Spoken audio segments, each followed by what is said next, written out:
Hi, welcome back to Kyle the Bee, Music and Reviews. Another new week, another video. This week, we have an actual Gibson.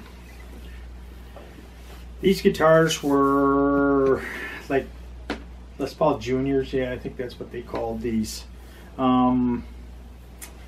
These guitars, before all the craziness started, you could buy these used. Well, you still can get them fairly decent, but you could buy these used for $450, $500.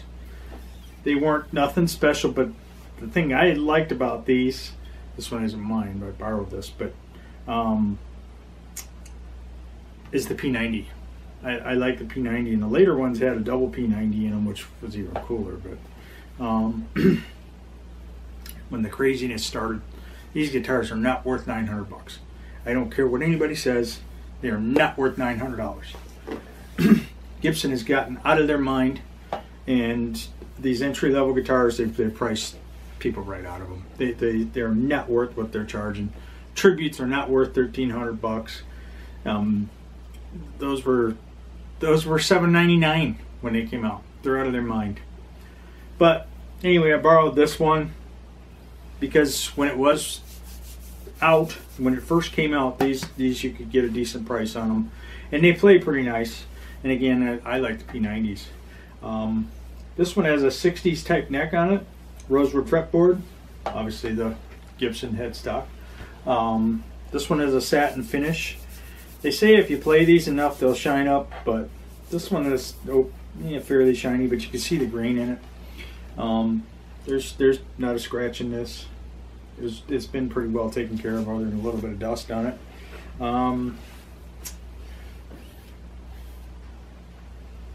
Like most Gibsons, you always look at the fretboard to see how torn up it is, but this one doesn't look that bad. Doesn't have a lot of tooling marks on the edge of it.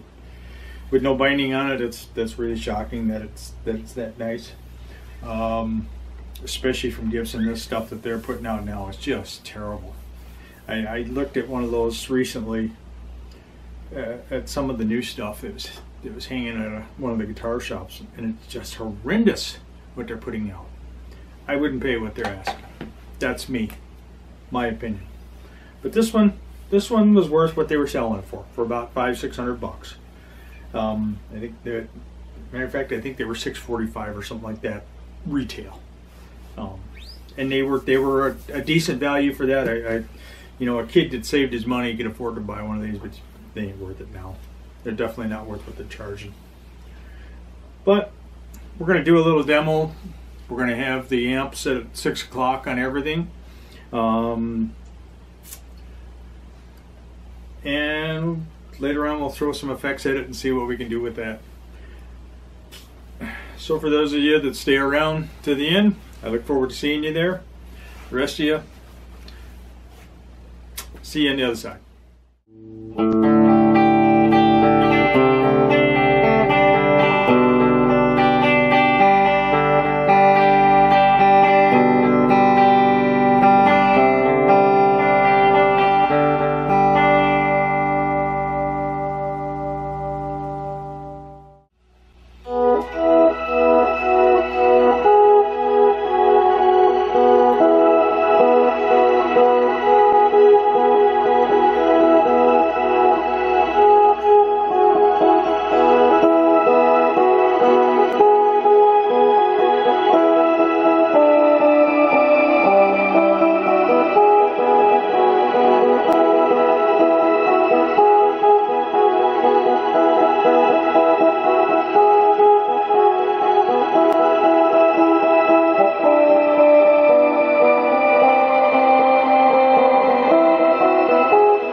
So how did this one sound?